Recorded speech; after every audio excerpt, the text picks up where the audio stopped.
Bismillah, baik anak soleh dan soleha, sudah siap dengan materi hari ini? Insya Allah sudah siap ya nak.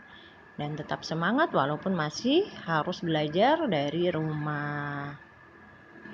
Coba Bu Guru mau dengar dulu semangatnya. Syair semangat, semangat, semangat, yes, yes, yes. Alhamdulillah, Masya Allah. Baik anak soleh dan soleha, kita mulai, perhatikan baik-baik.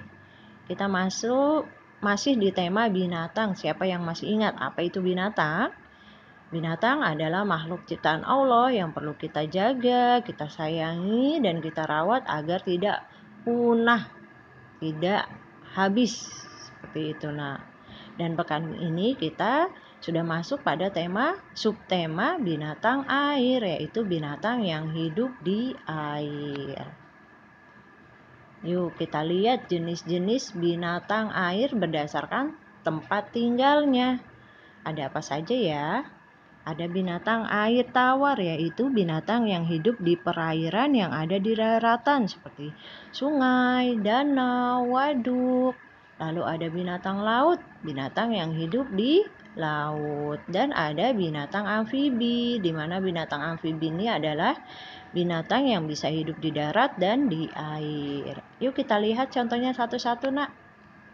Binatang laut, binatang yang hidup di laut ada apa saja ya? Ada ikan paus, di sebelahnya, sebelah kanannya ada kepiting ya nak, di mana kepiting cangkangnya itu keras dan kepiting mempunyai capit. Ketika dia merasa terancam, dia akan menggunakan capit untuk mempertahankan dirinya. Lalu ada ikan lumba-lumba. Biasanya anak-anak suka lihat di Ancol ya. Tapi kasihan ya, jadi dipakai untuk atraksi ikan lumba-lumbanya. Ikan lumba-lumba itu juga sebenarnya hidupnya di laut. Lalu ada bintang laut. Nah, kenapa dinamakan bintang laut? Karena bentuknya seperti bintang. Selanjutnya ada ikan buntal. Ikan buntal ketika takut tubuhnya akan menggembung dan berduri guna melindungi dirinya. Lalu ada cumi-cumi, di mana ketika dia merasa terganggu dia akan mengeluarkan tinta hitam. Lalu ada kuda laut. Bentuknya seperti kuda ya namun hidupnya di laut. Lalu ada ubur-ubur, di mana ubur-ubur ini seperti agar, dan ubur-ubur bagian kaki atau tentakelnya itu berguna untuk mengambil makanan dan melindungi dirinya dengan cara mengeluarkan sengatan jika ada yang membuatnya tidak nyaman. Lalu ada udang, ada gurita, di mana gurita mempunyai tangan yang banyak atau tentakel yang digunakan untuk berjalan dan mengambil makanan. Lalu ada kerang, itu merupakan contoh binatang yang hidup di laut. Lalu kita lihat binatang yang hidup di air tawar. Biasanya binatang yang hidup di air tawar ini adalah binatang yang kita konsumsi atau biasanya umi masak untuk kita makan. Contohnya apa saja ya nak? Ada ikan mujair, ada ikan lele, ada belut. Siapa yang doyan belut?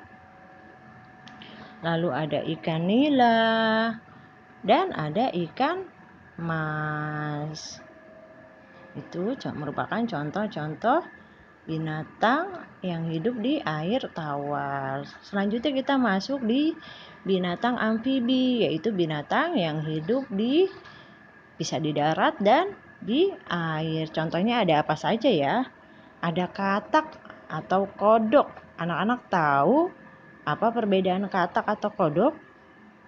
Kalau katak itu yang sebelah kiri ya nak, kulitnya lebih halus, kakinya lebih panjang dari kodok, hingga dia bisa melompat lebih tinggi dari kodok. Sedangkan kodok badannya kasar, kakinya lebih pendek, dan bentuknya lebih besar.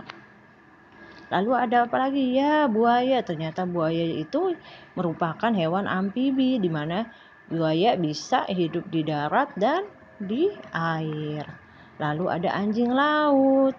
Kalau anak-anak perhatikan ya, anjing laut itu bisa hidup di darat juga di air. Dan ada kura-kura. Kura-kura, ya nak, kura-kura itu mempunyai 2 pasang sirip atau kaki ya nak, yang bisa digunakan untuk berenang ketika dia berada di air. Lalu yang terakhir ada kudanil, di mana kudanil ini juga bisa hidup di darat dan di air. Itu merupakan contoh hewan amfibi atau hewan yang hidup di darat dan di air. Masya Allah, begitu banyak ciptaan Allah ya nak. Hewan-hewan tersebut merupakan ciptaan Allah Subhanahu wa Ta'ala. Untuk itu kita patut bersyukur kepada Allah, meyakini dalam hati bahwasanya binatang air khususnya merupakan ciptaan Allah, dan mengucap dengan lisan, mengucap alhamdulillah, segala puji bagi Allah, dan kita bersyukur melalui tindakan dengan menyayangi binatang tersebut, menggunakan sesuai dengan kebutuhannya agar tidak punah, dan menjaga serta merawatnya. Baik anak soleh dan soleha, terkait perkenalan binatang air Bu Guru cukupkan. Semoga anak-anak bisa mengerti dan memahami. Barakallahu fikum.